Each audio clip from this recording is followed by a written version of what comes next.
Hello dear students, I hope आप लोग बहुत अच्छे होंगे और आप लोगों की पढ़ाई भी बहुत अच्छी चल रही होगी। मेरा नाम है विद्याभूषण। मैंने अपना मास्टर्स IIT ISM धनबाद से की है और अभी मैं एरोस्पेस डोमेन में काम कर रहा हूँ। आज का जो वीडियो का टॉपिक है वाई फिजिक्स, तो स्पेशली ये नीट एस्पिरेंट्स के लिए होने वाला है, क्योंकि जो भी नीट का एस्पिरेंट्स है या जो भी अभी तैयारी करने का सोच रहा है उसके मन में कहीं ना कहीं ये क्वेश्चंस आ ही जाता है कि मुझे तो डॉक्टर बननी है, तो मुझे फिजिक्स क्यों पढ़ना है। ठीक है, और अगर आपके मन में ये क्वेश्चन आ रहा है तो आप अकेले नहीं हैं। I think more than 80% students ऐसे हैं जिनके मन में ये प्रश्न कहीं ना कहीं से आता है। तो आज के इस वीडियो के माध्यम से मैं आपके मन में ये जो डाउट है उसको क्लियर करने का कोशिश करूंगा। तो अगर आप इस वीडियो को एंड तक देखेंगे तो आई थिंक आपके मन में इस डाउट को लेके कोई कंफ्यूजन नहीं रह जाएगा फर्दर। ठीक है, आप एकदम क्रिस्टल क्लियर हो जाएंगे कि फिजिक्स का क्या रोल है, नीट में नहीं पूरी डॉक्टर्स की लाइफ में। ठीक है, नीट में तो जो है वो है ही, बिना फिजिक्स के आप नीट क्वालिफाई भी नहीं कर पाएंगे, ये आपको पता है। ठीक है, एक और चीज मैं आपसे कहना चाहूंगा कि अपने वीडियो के माध्यम से मैं आपको कहीं पे भी डीमोटिवेट करने का कोशिश नहीं करता हूं। ठीक है, मैं सिर्फ आपको जो रियलिटी है वो बताने का कोशिश करता हूं। ठीक है, ताकि आप खुद से रूबरू कर सकें, आप खुद को समझ सकें। सिंपल सा मकसद है मेरा। ठीक है, जो भी मेरा एक्सपीरियंस है मैं वो अपना एक्सपीरियंस शेयर करने आता हूं ताकि जो गलती हमने की है वो गलती आप ना करें। ठीक है, अब मैं वीडियो में आगे बढ़ने से पहले आपसे एक प्रश्न पूछूंगा। ठीक है, वो प्रश्न ये है कि अगर आपके मन में ये प्रश्न आया वाई फिजिक्स, तो ये फिजिक्स को ही लेके क्यों आया, केमिस्ट्री को लेके क्यों नहीं आया, कि वाई केमिस्ट्री आल्सो, या अगर केमिस्ट्री को भी लेके आया तो अगर आप दोनों को पैरेलल में रखेंगे और इंटेंसिटी चेक करेंगे तो आपको फिजिक्स को लेके ज्यादा आएगा कि वाई फिजिक्स। जितना केमिस्ट्री है, केमिस्ट्री के बारे में उतना नहीं आएगा, बट फिजिक्स को लेके ज्यादा आएगा। कभी आपने ये सोचा है? सोचिएगा एक बार। ठीक है, जहां तक मुझे लगता है आपके मन में फिजिक्स को लेके ही ये डाउट क्यों आया, उसका रीजन ये है क्योंकि फिजिक्स आपको टफ लगा। ठीक है, तो अगर आपने ये डिसीजन मेडिकल फील्ड में आने का या नीट में आने का इस बेसिस पे ले लिया है कि मैथमेटिक्स मुझे बहुत अच्छे से नहीं आया था 10th में, या मैथमेटिक्स मुझे इंटरेस्टेड नहीं लगा, तो चलो नीट मेडिकल फील्ड में चले जाते हैं, तो आई थिंक इससे रिलेटेड मैंने एक वीडियो बना रखा है। आप वहां पे जाके देखिए कि एक्चुअली में अगर आपने नीट के बारे में सोचा है तो आपके पीछे, आपको नीट लेने के पीछे का थॉट क्या होना चाहिए, वो उस वीडियो में मैंने पूरा क्लियरली एक्सप्लेन किया है। ठीक है, अगर आप सिर्फ मैथ के फियर से फिजिक्स नीट का चुनाव कर लिया है, मेडिकल चुनाव कर लिया है, तो आई थिंक ये आपने बहुत अच्छा नहीं किया अपने साथ। आप एक बार वीडियो को देखिएगा फिर डिसाइड करिएगा। ठीक है, तो फिजिक्स थोड़ा सा टफ है रिलेटिवली केमिस्ट्री एंड बायोलॉजी, ये मैं एक्सेप्ट करता हूं, लेकिन आप इसको स्किप नहीं कर सकते हैं अगर आपको डॉक्टर बनना है। आप सिर्फ नीट के पर्सपेक्टिव से देख रहे हैं। ठीक है, लेकिन एजेंसी ने फिजिक्स रखा है वो सिर्फ एग्जाम को टफ बनाने के लिए नहीं रखा है, पहली बात। ठीक है, पूरी की पूरी फिजिक्स जो है ना, जो पूरी की पूरी मेडिकल साइंस, बिना फिजिक्स के आप मेडिकल साइंस नहीं सोच सकते हैं। ठीक है, अगर आप फिजिक्स का इंपॉर्टेंस पूछेंगे एक साइंस स्टूडेंट्स के लिए या एक साइंस स्टूडेंट के पर्सपेक्टिव से, तो मेरा मानना यह है कि ये मैं ऑब्जर्व करता हूं कि physics is the mother of science, और मदर का एक क्या रोल होता है हमारे घर में ये आपको बहुत बेहतर तरीके से पता होगा। सेम चीज साइंस में मुझे लगता है कि फिजिक्स का रोल है। अगर आपको फिजिक्स समझ में आती है, फिजिक्स एक्चुअली में आपकी अंडरस्टैंडिंग को डेवलप करता है। ठीक है, तो मैं आपको कुछ पॉइंट्स के माध्यम से फिजिक्स का इंपॉर्टेंस जो है नीट में वो समझाने का कोशिश करूंगा। ठीक है, तो मैंने 3 पार्ट्स में डिवाइड कर रखा है इसको। जो सबसे पहला पोर्शन है हमारा ह्यूमन बॉडी इटसेल्फ, इसमें हमारा फिजिक्स का क्या रोल है हम देखेंगे। फिर जो भी हमारा टेक्नोलॉजी यूज कर रहे हैं हम लोग डायग्नोसिस करने में मेडिकल साइंस में, उसमें फिजिक्स का इंपॉर्टेंस देखेंगे। और थर्ड वन आपका जो माइंडसेट है, जो भी इस एग्जाम को देने का माइंडसेट, इस एग्जाम के बारे में सोचने का माइंडसेट, आपके डॉक्टर बन जाने पे आपका माइंडसेट क्या है, आपको ट्रीटमेंट जब आप ट्रीट कर रहे हैं तो आपका माइंडसेट क्या है, ये पूरा का पूरा आपके फिजिक्स के इर्द गिर्द ही घूमेगा। और क्योंकि ये फिजिक्स से ही डेवलप होगा आपके लिए। आप सिंपल सा सोचिए, आप क्वेश्चन सॉल्व कर रहे हैं बायोलॉजी के, आप क्वेश्चन सॉल्व केमिस्ट्री के या फिजिक्स के क्वेश्चन, बायो के क्वेश्चन आप पढ़ते हैं, टिक करते हैं, आपको ज्यादा सोचना नहीं है वहां पे, या तो आपको आएगा या आपको नहीं आएगा। ठीक है, आपको याद होगा तो आएगा, अदरवाइज आप ड्रॉप करेंगे। सेम चीज केमिस्ट्री के लिए है, थोड़ी सी है। जैसे ही आप फिजिक्स में आएंगे, फिजिक्स के क्वेश्चंस को, थियरी का क्वेश्चन नहीं है, अगर न्यूमेरिकल्स है तो आप पढ़ के टिक नहीं कर सकते हैं, आपको सोचना पड़ेगा, 2 मिनट 1 मिनट आपको देनी पड़ेगी। ठीक है, तो ये सोचने का जो प्रोसेस है ना, जो सोचने, आपको जो सोचने पे मजबूर कर रहा है वो फिजिक्स है। और वो क्यों कर रहा है, आपके अंदर आपकी थिंकिंग को डेवलप करने के लिए। ठीक है, इस वजह से ये आपको इस एग्जाम के लिए इंपॉर्टेंट है। अदरवाइज अगर आप ये सोच रहे हैं कि एग्जाम को टफ बनाने के लिए एनटीए ने रखा है, तो वो अगर फिजिक्स को हटा भी देगा, कुछ और ऐड कर दे, या फिर बायो के ही डेप्थ को बढ़ा देगा। ठीक है, या फिर आपको लगता है कि ठीक है इसकी जरूरत नहीं है, इंग्लिश ऐड कर देगा, इंग्लिश से टफ क्वेश्चन पूछने लगेगा आपसे। तो एक्चुअली में एनटीए का बिल्कुल इंटेंशन नहीं है कि फिजिक्स इसलिए है ताकि एग्जाम को टफ बनाया जाए, ऐसा बिल्कुल भी नहीं है। ठीक है, ये सिर्फ आपको ऐसा लगता है। आइए देखते हैं हम क्या इंपॉर्टेंस है फिजिक्स का। फर्स्ट पॉइंट जो मैंने लिखा है, ह्यूमन बॉडी। ठीक है, बायोफिजिक्स। आप बॉडी जो सामने देख रहे हैं ना, जो भी चीजें हमारी काम कर रही हैं, ये हाथ मूव कर रहा है, मुंह से मैं जो बोल रहा हूं, ये सारी की सारी चीजें अगर आपको समझनी है, ये चीजें कैसे हो रही हैं, ठीक है, ये सिर्फ और सिर्फ आपको फिजिक्स ही बताएगा। आप बायो में क्या पढ़ते हैं, बायोलॉजी आपको क्या बता रहा है, बॉडी में क्या है, बॉडी के पार्ट्स के बारे में एक्चुअली हम बायो में पढ़ते हैं। ठीक है, बॉडी पार्ट्स, हाथ पैर, किडनी, लंग्स, ठीक है, फेफड़ा, स्कल्स, एवरी पार्ट्स के बारे में हम लोग बायो में पढ़ते हैं। बट फिजिक्स क्या करता है, फिजिक्स वो कैसे काम करता है, बॉडी का फंक्शन, हाथ मेरा काम कैसे कर रहा है, इसके बारे में आपको पूरा डिटेल देगा कौन, फिजिक्स।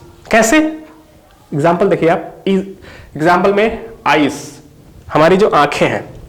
अब बायोलॉजी में आंखों के बारे में आप पढ़ेंगे, लेकिन ये आंखें काम कैसे कर रही होती हैं, हमको दिखाई देता कैसे है, इस चीज को आपको समझने के लिए फिजिक्स की जरूरत पड़ेगी। कैसे, आपने रे ऑप्टिक्स जो 12th में पढ़ेंगे, आप 11th-12th में जो रे ऑप्टिक्स अगर आप अच्छे से नहीं पढ़े हैं तो आपको ये कॉन्सेप्ट कभी समझ ही में नहीं आएगा कि हमको दिखाई दे रहा है तो कैसे दे रहा है, तो आप डॉक्टर क्या बनेंगे बताइए। ठीक है, अब रे ऑप्टिक्स से आपको विजन, लेंस, जो भी सर्जरी कर रहे हैं, तो जहां पे भी आपके ऑप्टिक्स वाली चीजें आ रही हैं, सर्जरी कर रहे हैं, तो वहां पे ऑप्टिक्स से आप हट की चीजें नहीं कर सकते, है ना। ठीक है, दूसरा आ गया आपका हार्ट एंड ब्लड, कार्डियोलॉजिस्ट। अगर आप कार्डियोलॉजिस्ट बनना चाहते हैं, ठीक है, तो आपको अगर फ्लूइड मैकेनिक्स का कॉन्सेप्ट बेहतर तरीके से पता नहीं है, ठीक है, ब्लड फ्लो, उसके बाद क्या है, जो भी ब्लॉकेजेस होते हैं, पाइप्स में ब्लॉकेजेस होते हैं, सेम चीज हमारी नसों में हो रही है, ब्लॉकेजेस हो रही हैं। ठीक है, पंपिंग जो हो रही है, बर्नौली थ्योरम वगैरह आप पढ़े होंगे। अगर ये कॉन्सेप्ट आपको बेहतर तरीके से क्लियर नहीं है तो आप कभी बेहतर डॉक्टर हार्ट के बन ही नहीं सकते हैं। ठीक है, इसके वजह से आपको फ्लूइड मैकेनिक्स का कॉन्सेप्ट बहुत ही बेहतर तरीके से पता होना चाहिए। आप पता कर लीजिएगा, इंडिया के या वर्ल्ड के जो भी बेहतर डॉक्टर है ना, आप उनसे जाके अगर बात करने का मौका मिले, जो भी बेहतर डॉक्टर है, आप उनसे पूछिएगा कि आपका फिजिक्स का कॉन्सेप्ट कैसा था, आप जब फिजिक्स पढ़ रहे थे। आप पाएंगे कि उनका फिजिक्स भी इक्वली गुड था जितना वो बायो में अच्छे थे। उन्होंने ये डिसीजन इसलिए नहीं लिया था कि उनको मैथमेटिक्स नहीं आता था। ठीक है, तो अगर आपका फिजिक्स अच्छा नहीं है तो आप उसको अच्छा बनाने का कोशिश करिए, क्योंकि बिना फिजिक्स के आप इसको बेहतर कर ही नहीं सकते हैं। ठीक है, चलिए आते हैं फर्दर। थर्ड पॉइंट आप देखेंगे, जो भी हमारा नर्वस सिस्टम है, ब्रेन सिस्टम है, पूरा का पूरा करंट एंड इलेक्ट्रिसिटी पे बेस्ड है। ठीक है, क्योंकि हमारा जो ब्रेन है ना, वो सिग्नल भेजता है, ब्रेन से सिग्नल आ रही तो भी हमारा हाथ मूव कर रहा है, और ये सिग्नल पूरी की पूरी जो सिग्नल वाली प्रोसेसिंग है, कैसे सिग्नल काम करता है, ये आप current, electricity, current end voltage जो अपने 12th में स्टार्ट करते हैं, उसी के माध्यम से आप इससे रिलेट करके चीजों को समझ सकते हैं। ठीक है, पूरा का पूरा नर्वस सिस्टम ही इसी पे काम करता है।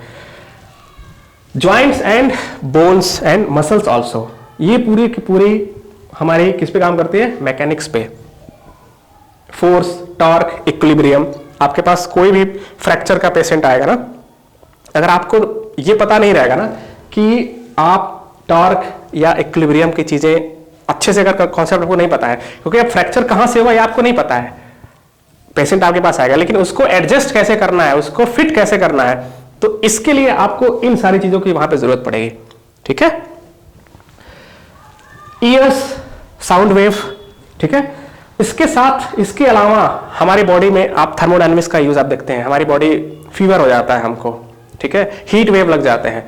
अब बॉडी का इक्विलिब्रियम जैसे बिगड़ता है हमारा तबीयत खराब होने लगता है। ठीक है, तो आई थिंक अगर आप कंजर्वेशन ऑफ एनर्जी देखें तो हमारी बॉडी से बेस्ट एग्जांपल हमको लगता है कुछ हो ही नहीं सकता है। हम लोग कितना इनटेक ले रहे हैं, कितना एनर्जी रिलीज कर रहे हैं, कितना स्टोर कर रहे हैं, ये पूरी की पूरी हमारी body I think best example है आपके लिए।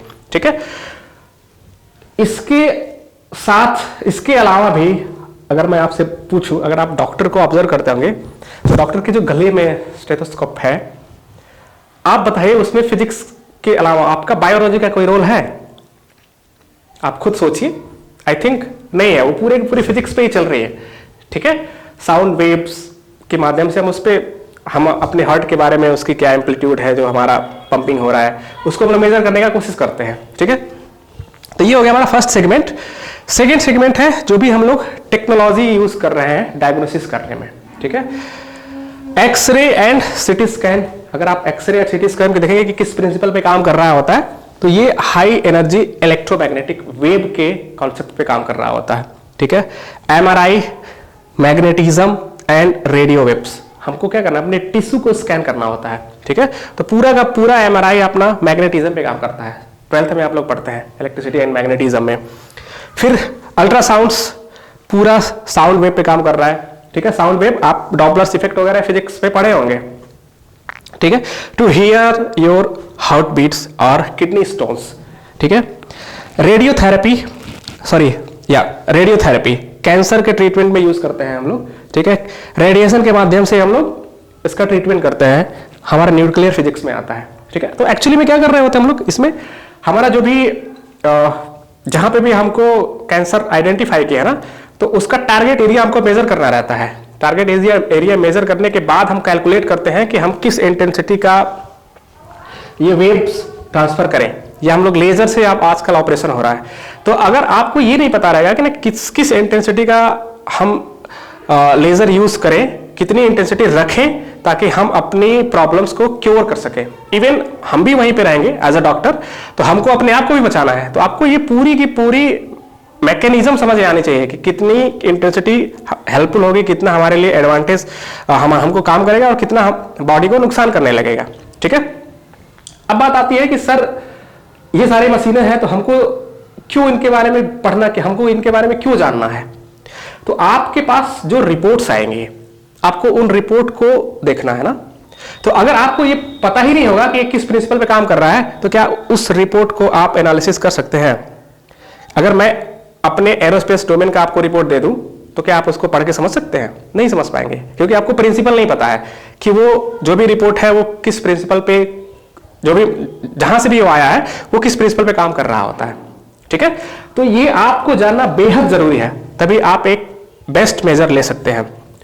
थर्ड एंड मोस्ट इंपॉर्टेंट जो आपको फिजिक्स से ही डेवलप होगा वो आपका माइंडसेट, आपकी logical thinking and decision making ability, problem solving.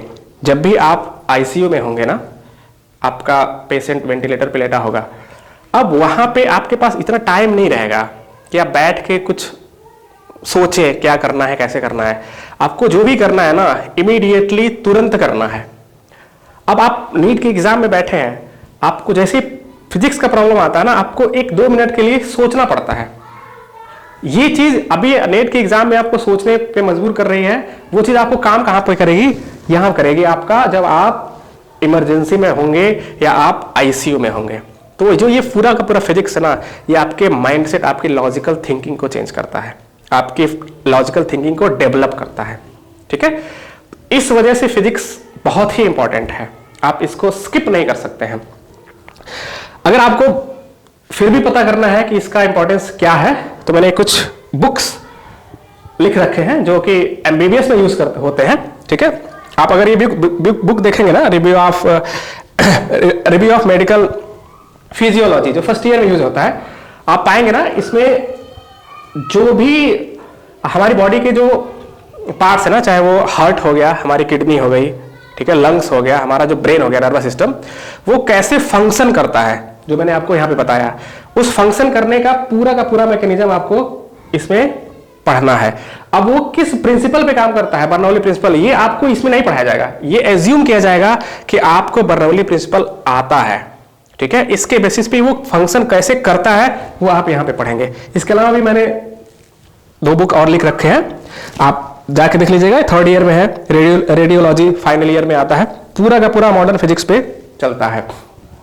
तो आई थिंक अगर आपने ये वीडियो पूरा देखा है तो आपके मन में ये कंफ्यूजन अगर रहा होगा तो आई थिंक ये दूर हो गया होगा कि फिजिक्स का क्या इंपॉर्टेंस है। आई होप आप लोग चीज़ों को समझे होंगे और दोबारा ये कंफ्यूजन आपके मन में नहीं आएगा। तो आप नेक्स्ट वीडियो में बनाऊंगा कि अगर आपको फिजिक्स में प्रॉब्लम हो रही है तो एक्चुअली में वो प्रॉब्लम का रीज़न क्या है, ठीक है, और उसको कैसे हम मिनिमाइज कर सकते हैं, ओवरकम कैसे करके हम बेस्ट कर सकते हैं। Thank you.